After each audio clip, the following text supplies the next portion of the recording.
Hey friends, welcome back. Have you ever scrolled through social media and thought, how does she do it all?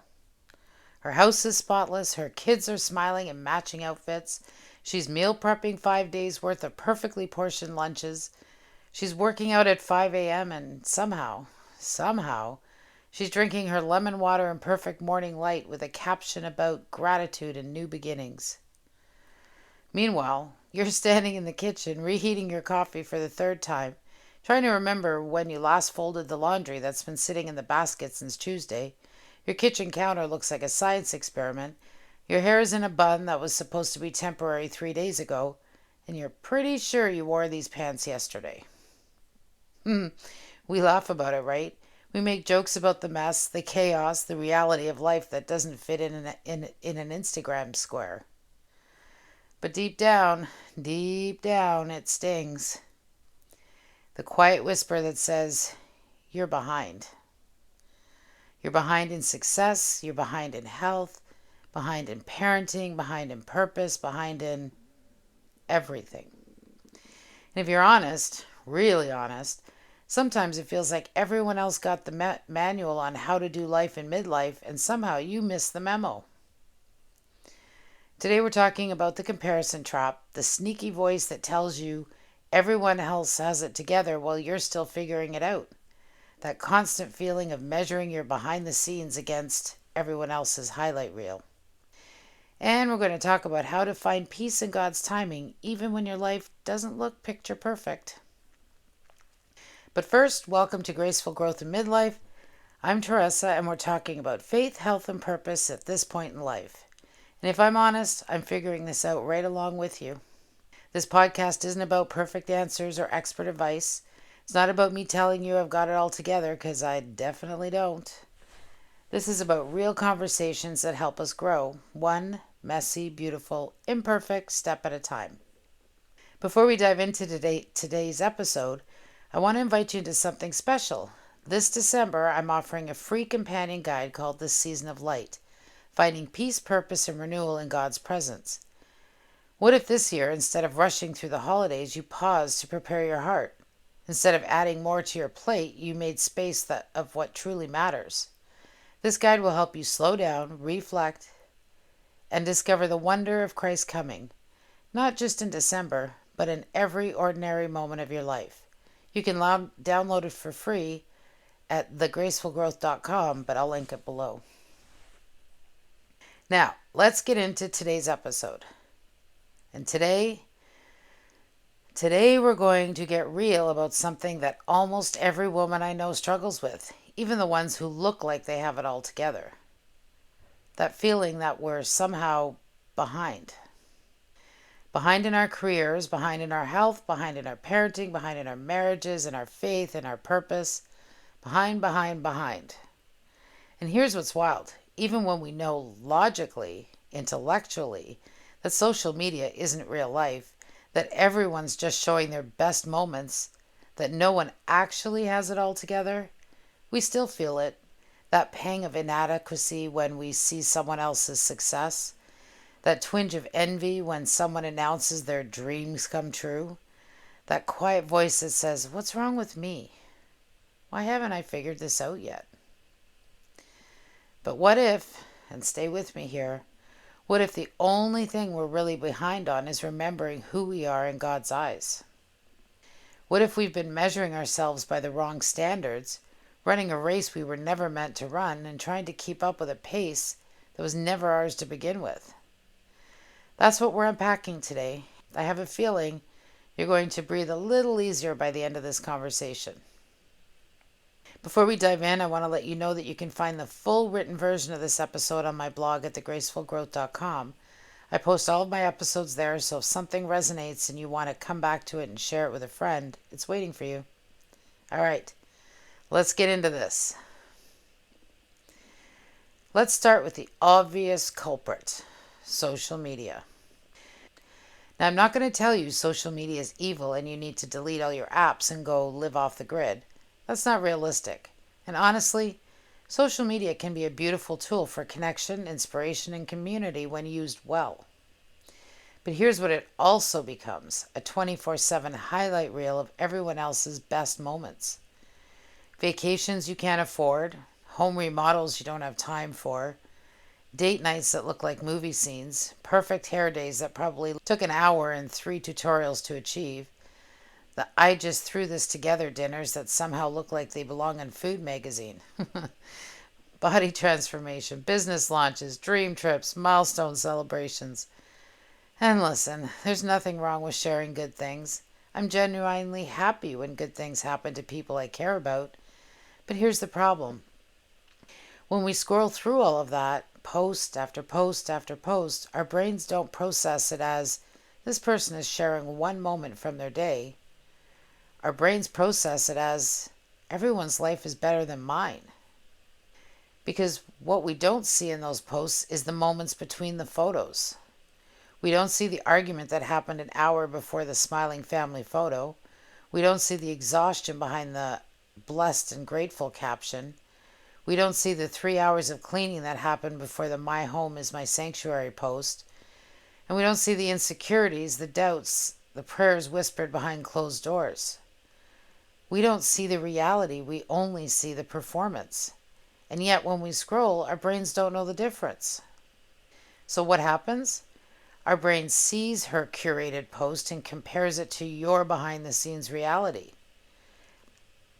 She's posting her Sunday afternoon when the house is clean and the kids are dressed. You're living your Tuesday morning when the sink is full of dishes and you just realized you forgot to pay that bill. And suddenly, without even realizing it's happening, joy turns into judgment against yourself. We start running that internal script. I should be doing more. I should look like that by now. I should have figured this out already. I should be further along. I should. But here's the truth, and I really need you to hear this. Every should is a thief. It steals gratitude from what's real in your life right now. It steals contentment, it steals peace, and it steals joy. Because when you're constantly measuring your life against someone else's curated version of theirs, you're always coming up short. Always. It's an impossible standard, and it's exhausting. So, can I just say this? Can we just agree on something right now? You're allowed to turn off the comparison machine. You're allowed to unfollow accounts that make you feel bad about yourself, even if they're not doing anything wrong, even if they're perfectly lovely people. You're allowed to take breaks from social media when it stops inspiring you and starts depleting you. You're allowed to stop measuring your everyday reality against someone else's edited highlight reel. Because here's what I've learned: the person you're comparing yourself to, she's probably comparing herself to someone else too. It's a never ending cycle. And the only way out is to stop playing the game altogether. Okay, so we've talked about how comparison shows up, but let's talk about what it actually costs us. Because comparison doesn't just steal joy, though it absolutely does that. It costs us so much more than we realize. First, comparison steals connection. When you're in comparison mode, you can't genuinely celebrate someone else's blessing because you're too busy wondering why it didn't happen to you. Your friend announces she's finally going on that dream vacation she's been saving for, and instead of feeling happy for her, you feel that twist in your stomach, that quiet resentment, that thought of, must be nice, wish I could do that. Or someone shares that they lost weight or got a promotion or bought a house, and instead of celebrating with them, you're spiraling into, what am I doing wrong? Why can't I get there?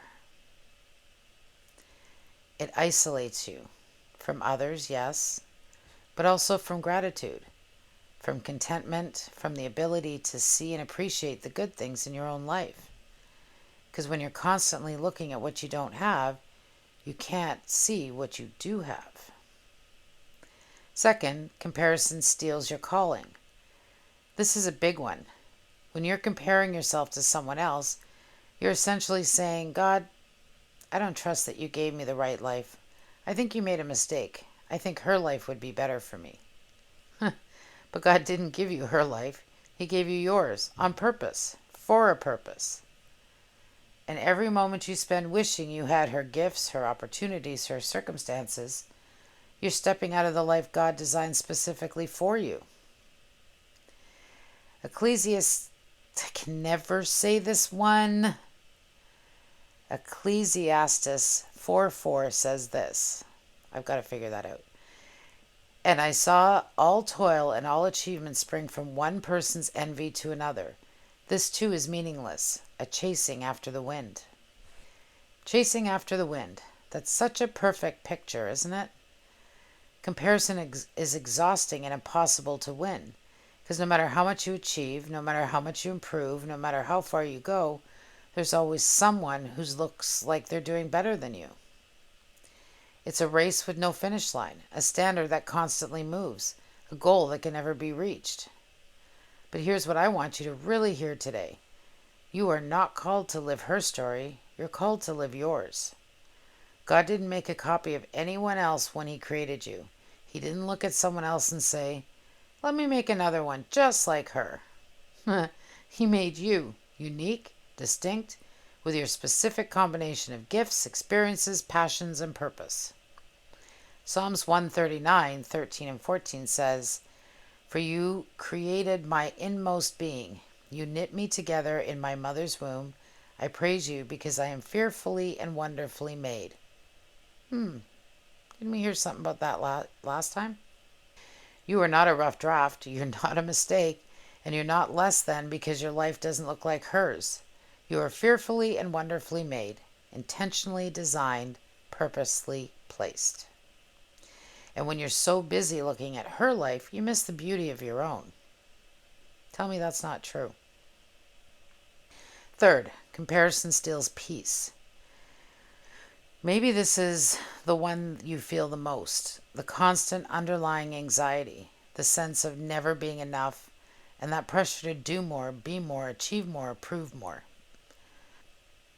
And underneath all the scrolling, all the striving, all the trying to measure up, what we're really craving isn't approval from others. It's peace. It's peace with who we are, peace with where we are, peace with the pace we're moving at. But comparison is the enemy of peace, because peace requires contentment, and you can't be content when you're constantly looking over your shoulder at what everyone else is doing. So maybe the question isn't, how do I become like her? Maybe the question is, God, how do I become more fully myself, the person you created me to be? Because that's where peace lives, not in becoming someone else, but in becoming who you already are. So one of the hardest parts of midlife, and I think a lot of us don't talk about this enough, is realizing that life doesn't always follow the order we expected. When we were younger, most of us had a timeline in our heads, right? We had like a mental check of how life was supposed to unfold. By this age, I'll have accomplished this. By that age, I'll be here. By midlife, I'll have it all figured out. Nah, right? But then midlife actually arrives, and you look around and realize some people are retiring while you're starting over. Some are becoming grandparents while you're still trying to repair your relationship with your adult children. Some are traveling the world while you're caring for aging parents. Some are launching businesses while you're recovering from burnout. And here's what happens. We look at where other people are and we start measuring, comparing, judging ourselves for not being further along. I should have my finances in order by now. I should have figured out my career by now. I should have lost the weight by now. I should be at a different place spiritually by now. But here's what I've learned, and this has been such a freeing truth for me. God's timing is not Instagram's timing. In fact, God's timing doesn't look like anyone's timing because He's not operating on a schedule that makes sense to us. 2 Peter 3 verse 8 reminds us, with the Lord a day is like 1,000 years, and 1,000 years are like a day. God doesn't measure time the way we do. He's not in a hurry. He's not stressed. He's not worried about what you're behind. Because in His economy, there is no behind. There's only right where I need you to be for what I'm doing in your life right now. God's timing isn't delayed, it's deliberate. He's not punishing you for what's past. He's preparing you for what's next. And sometimes, often, actually, the preparation takes longer than we want it to. It's more painful than we expected. It requires more patience, more surrender, more trust than we feel capable of giving. But God is never wasting your time. Even when it feels like you're stuck, even when it feels like everyone else is moving forward and you're standing still, He's working, He's shaping, and He's refining. I think about the Israelites wandering in the wilderness for 40 years. From outside, it looks like they were just lost, going in circles, wasting time. But God was doing something in them during those years. He was teaching them to depend on Him daily. He was stripping away their slave mentality and forming them into a nation. He was preparing them for the promised land.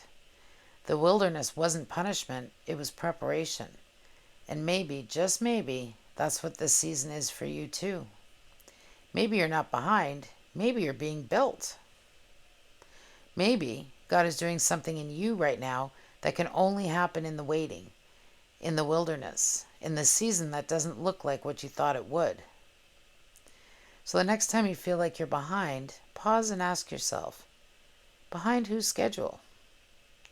Because I guarantee you, most of the pressure you feel isn't divine, it's digital. And it's not coming from God, it's coming from a culture that worships speed and productivity and visible success. But God measures things differently. He doesn't care how fast you're going. He cares about the direction you're heading and whether your heart is turned towards Him. So stop measuring your progress by how far other people have gone. Start measuring it by how faithfully you've been with God, with what God has asked you right now, today, in this season. Because that's all He's ever asked for. Not perfection, not speed, just faithfulness. All right, let's shift gears for a minute and talk about something that I think is one of the most powerful antidotes to comparison, and that is authenticity. Real, unfiltered, messy authenticity. Here's something freeing that I want you to really take in. You don't have to curate your life to be worthy of love or impact. You don't have to wait until everything is perfect to show up. And you don't have to hide the hard parts or pretend you have it all together. In fact, and this might sound counterintuitive, when you show up authentically, messy bun, tired eyes, imperfect home and all, you give other women permission to do the same. That's how real community grows, not through perfection, but through honesty. When you have the courage to say, I'm struggling too, someone else exhales and says, thank God, me too. When you admit, I don't have this figured out, someone else feels safe enough to stop pretending. When you share the reality behind your highlight reel, you break the illusion that everyone else has it together, and that is a gift. Because here's the truth. People don't connect with your perfection, they connect with your humanity. They don't need you to have all the answers, they need you to be real. They don't need you to be flawless, they need you to be faithful. Jesus didn't choose perfect disciples, He chose willing ones. He didn't call the most qualified, the most put together, and the most impressive people. He called the fishermen, the tax collectors, doubters, and deniers. He called people who were messy and flawed and imperfect, and He used them to change the world. He didn't use the flawless, He used the faithful. And He still does. Your authenticity is your ministry. When your life reflects God's grace instead of worldly perfection, you become a light that draws others towards Him. Not because you have it all together, but because you're honest about the fact that you don't, and you're trusting God anyway. That's attractive, that's real, and that's what people are hungry for. So what does this look like practically? It means you stop apologizing for your messy house when someone stops by unexpectedly. It means you stop filtering every photo to hide the reality of your life. It means you stop pretending everything is fine when someone asks you how you're doing. It means you let people see the real you, the tired you, the struggling you, the still figuring it out you. Because that version of you, the real, unfiltered, imperfect you, is the one people need to see. Not because your mess is inspirational, but because your faithfulness is of the mess is. All right, we're in the home stretch here, and I want to leave you with one final thought that I think ties everything together. And it's this: every time you compare yourself to someone else, you step out of your calling and into confusion. Let me say that again because it's so important. Every time you compare yourself to someone else, you step out of your calling and into confusion. Because you cannot run your race while watching someone else's lane. You just can't. It doesn't work. You'll stumble. You'll lose focus. You'll end up running the race instead of yours. And their race was never meant for you. Galatians 6:4 says this: each one should test their own actions, then they can take pride in themselves alone without comparing themselves to someone else. Now, when Paul talks about taking pride here, he's not talking about worldly pride, the arrogant, self-centered kind of pride. He's talking about the holy confidence, the quiet assurance that comes from knowing, this is what God has asked me to do, and this is enough. I don't have to do what she's doing. I don't have to achieve what he's achieved. I don't have to keep up with anyone else's pace. I just have to be faithful to what God has put in front of me. And here's what I've noticed. The calling that God gives us is often looks different in different seasons. Maybe right now your calling looks quieter than it used to. You're not leading big things or launching big projects or being visible in big ways. Maybe you're caring for aging parents. Maybe you're healing from burnout. Maybe you're rebuilding after loss. Maybe you're simply being faithful in small, unseen things. And the world looks at that and says, you're not doing enough. You're falling behind. But God says, you're right where I need you. This season is sacred. This work is holy. Because the world celebrates visibility, God celebrates obedience. The world applauds big platforms and big audiences and big achievements. God applauds faithfulness in the small moments no one sees. The world says, do more, be more, achieve more. God says, be still and know that I am God. So if you've been feeling behind, can I just remind you of something? You're not behind in God's eyes. You're exactly where He placed you, for this season, for this purpose. And what He's asked you to do, even if it looks small, even if it's unseen, even if it's no one's applauding, it matters. It matters to Him, and it matters in the kingdom. So stop looking at her lane. Stop comparing your chapter 3 to her chapter 20. Stop measuring your progress by someone else's pace. Because that's where peace is. That's where purpose is. And that's where you'll find the life God designed specifically for you. All right, before we close, I want to give you one challenge for this week. Are you ready? Here it is. Take a social media Sabbath, even just for one day. Ouch. Put the phone down, step away from the scroll, give yourself a break from the noise. And use that space, that quiet, uncluttered space, to ask God some questions. Where have I been comparing myself instead of trusting your pace? What have I been calling delay that you might actually be calling preparation? What gifts have you given me that I've been overlooking because I'm too busy wishing I had someone else's? And then journal what comes up. Don't overthink it. Just write. You might be surprised how much peace returns when you stop chasing everyone else's highlight reel and start noticing your own quiet progress. The growth that's happening even when it doesn't look impressive. The faithfulness that's building even when no one's watching. And the work God is doing even when you can't see it yet.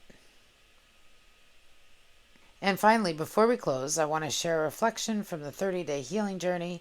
This is a devotional I created to help you have intimate conversations with God, the kind that heal, transform, and deepen your relationship with Him. I'll be walking through each day here on the podcast so you can experience the full journey. But if you want to journal through these prompts and really go deeper, you can grab your copy at thegracefulgrowth.com. Okay, today's reflection on day 16 is embracing God's healing power. God's desire to heal us has no bounds. He wants to be invited into every aspect of our lives and for us to share not only the joy, but the pain as well. Sometimes we think that our pain is too small or insignificant for God. This is not at all true. He wants you to go to Him with everything. Remember the size of a mustard seed? Nothing is too big or too small for God. He loves you and wants to help. Share your concerns and have faith that He is always working with your life. Today's verse is Psalms 147:3. He heals the brokenhearted and binds up their wounds. And here's your prayer. God, I believe in your power to heal mind, body, and soul. I open myself to your restoration. Without thinking, write down the first thoughts that come to mind when you speak these words. Then take some time with the following. Take time to reflect on the areas in your life where you need healing, emotional, physical, and spiritual. Ask God for His healing power to touch those parts of your life. Ask Him to reveal the reasons behind the pain so you can understand, and then trust that He will work in all of those areas. So use these reflections to set aside some time this week for an intimate conversation with God. All right, friends. Your journey is not supposed to look like anyone else's. You're not too late. You're learning. You're not behind. You're being built. I actually really like that. And you're not forgotten. You're being guided one step at a time by a God who knows exactly where you are and exactly where you're going. If today's episode resonated with you, I'd love for you to do a couple of things. First, download my free Season of Light guide at thegracefulgrowth.com. This December companion will help you find peace, purpose, and renewal in God's presence. Instead of rushing through the holidays, you'll learn to pause, prepare your heart, and rediscover the wonder of Christ's coming, not just in December, but in every ordinary moment of life. Second, head over to thegracefulgrowth.com and read the full written version of this episode on the blog. You can bookmark it, share it, or come back to it whenever you need to remember. And third, if you're ready for deeper transformation, download my free 7 Days of Healing guide. It's a simple devotional journal that will help you start having more intimate conversations with God, the kind that bring you real healing and lasting change. You'll find all the links below in the show notes. And if you know someone who's been caught in the comparison trap, someone who keeps feeling like she's behind or not enough, would you share this episode with her? Because we're all learning to grow gracefully in God's time, not the world's, and at God's pace, not Instagram's. And the more we remind each other of that truth, the freer we all become. So thank you so much for being here today. I'll be back next time with another honest conversation about faith, health, and purpose. We'll be talking about the friendship shift, why some friends don't fit anymore. So until then, take a deep breath, stop comparing, and remember, you're exactly where you're meant to be. I'll talk to you soon. God bless.